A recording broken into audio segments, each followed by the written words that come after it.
दोस्तों, अगर आप भी रोहित शर्मा, विराट कोहली और जसप्रीत बुमराह को दुनिया का सबसे खतरनाक खिलाड़ी मानते हैं तो वीडियो को लाइक जरूर कीजिएगा।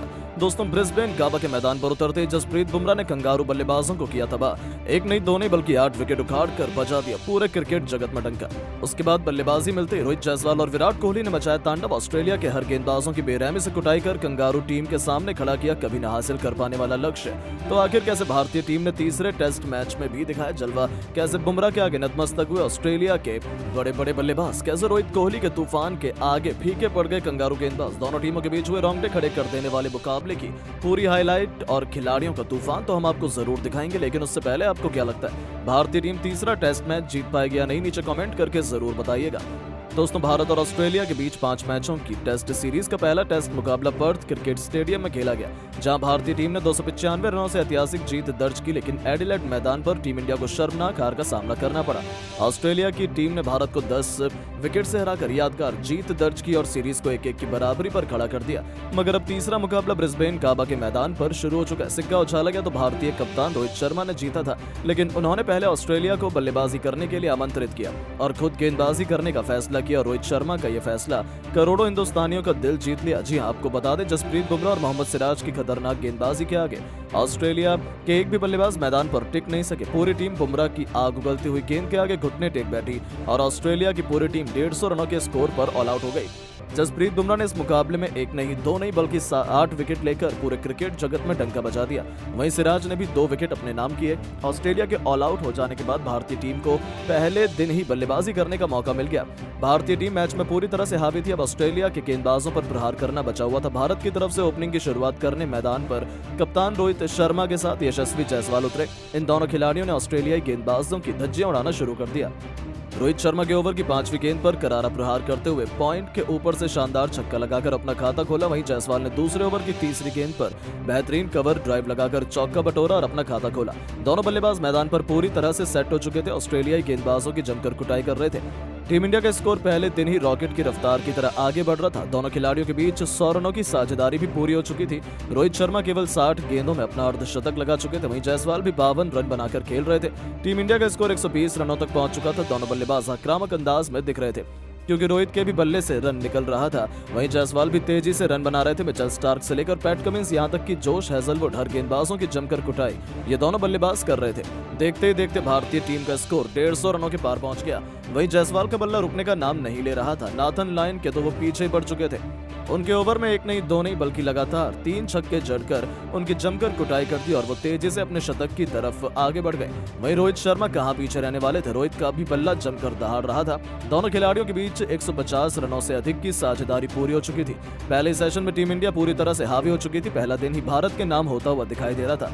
रोहित शर्मा की बल्लेबाजी देखकर तो यही लग रहा था आज उनके सर पर खून सवार है, क्योंकि वो सिर्फ चौके और छक्कों से डील कर रहे थे। वहीं यशस्वी जायसवाल 98 रनों पर बल्लेबाजी कर रहे थे। तभी उनके सामने एक बार फिर नाथन लायन गेंदबाजी करने के लिए आए और उनके ओवर की पहली गेंद पर जायसवाल ने बेहतरीन छक्का लगाकर अपना शतक पूरा किया और आगे स्कोर को बढ़ाया। वहीं उनके साथ दे रहे कप्तान रोहित शर्मा कहां पीछे रहने वाले थे। अगले ही ओवर में मिचेल स्टार्क की गेंद पर रोहित ने सिंगल लेकर अपना शतक पूरा कर लिया और दोनों खिलाड़ियों के बीच 200 रनों की साझेदारी पूरी हो गई।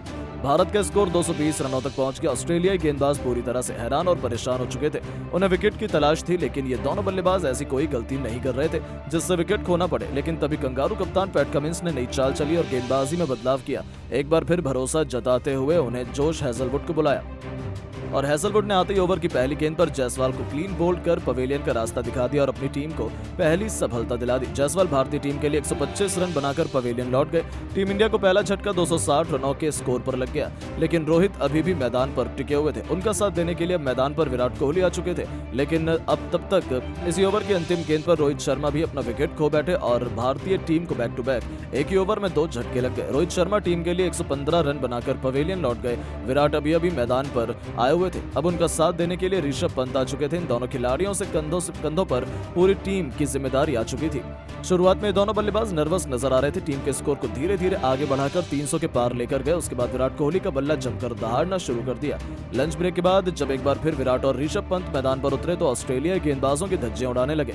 विराट कोहली का बल्ला तो रुकने का नाम नहीं ले रहा था। देखते ही देखते इन दोनों खिलाड़ियों के बीच अर्धशतकीय साझेदारी पूरी हो गई। वहीं ऋषभ पंत भी कोहली का भरपूर साथ निभा रहे थे। विराट कोहली ने मिशेल स्टार्क के ओवर में एक नहीं दो नहीं बल्कि लगातार 3 चौके चढ़कर उनके होश उड़ा दिए। भारत का स्कोर रॉकेट की रफ्तार की तरह आगे बढ़ने लगा। ये दोनों बल्लेबाज टेस्ट नहीं T20 के अंदाज में बल्लेबाजी कर रहे थे। 45 ओवर में टीम इंडिया का स्कोर 360 रनों तक पहुंच चुका था। वहीं विराट कोहली अपने अर्धशतक के करीब थे और देखते ही देखते उन्होंने भी अपना 50 पूरा कर लिया। उनकी बल्लेबाजी देखकर ऋषभ पंत कहां पीछे हटने वाले थे। गेंदबाजी करने आए जोश हैजलवुड को ऋषभ पंत ने ऐसा धोया कि वो ये ओवर कभी नहीं भूल पाएंगे। ऋषभ पंत ने एक नहीं दो नहीं बल्कि लगातार 3 छक्के और 3 चौके चढ़कर उनकी धज्जियां उड़ा दी और इसी के साथ उन्होंने भी अपना 50 पूरा कर लिया। पंत और कोहली के बीच में 100 रनों की साझेदारी पूरी हो गई। टीम वहीं इंडिया का स्कोर 400 रनों के पार पहुंच गया। भारतीय टीम मैच में पूरी तरह से हावी हो गई। टी ब्रेक के बाद एक बार फिर ये दोनों बल्लेबाज मैदान पर उतरे। अंतिम सेशन में एक बार फिर इन दोनों खिलाड़ियों से काफी उम्मीदें थी। वहीं विराट कोहली धीरे धीरे अपने शतक की तरफ बढ़ रहे थे। उनका साथ ऋषभ पंत भी भरपूर निभा रहे थे। भारतीय खेमा भी दोनों की बल्लेबाजी देखकर खुशी से झूम रहा था। टीम इंडिया गाबा के मैदान में भी पूरी तरह से हावी हो चुकी थी। विराट कोहली का बल्ला रुकने का नाम नहीं ले रहा था। वो सिंगल डबल नहीं बल्कि चौके और छक्कों से डील कर रहे थे। देखते ही देखते विराट कोहली 99 रनों के स्कोर पर पहुंच गए और फिर उन्होंने एक बेहतरीन सिंगल लेकर अपना शतक पूरा किया और ऑस्ट्रेलिया के गेंदबाजों को मुंहतोड़ जवाब दिया। उनकी बल्लेबाजी देखकर ऋषभ पंत कहां पीछे रहने वाले थे। वो भी तेजी से रन बनाना शुरू कर दिए।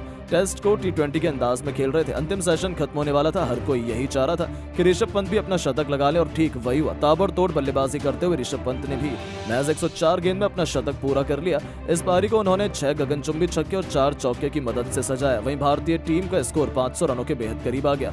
टीम इंडिया मैच में पूरी तरह से बढ़त बना चुकी थी। पहले दिन का खेल खत्म होने तक भारतीय टीम का स्कोर 2 विकेट पर 510 रनों तक पहुंच गया।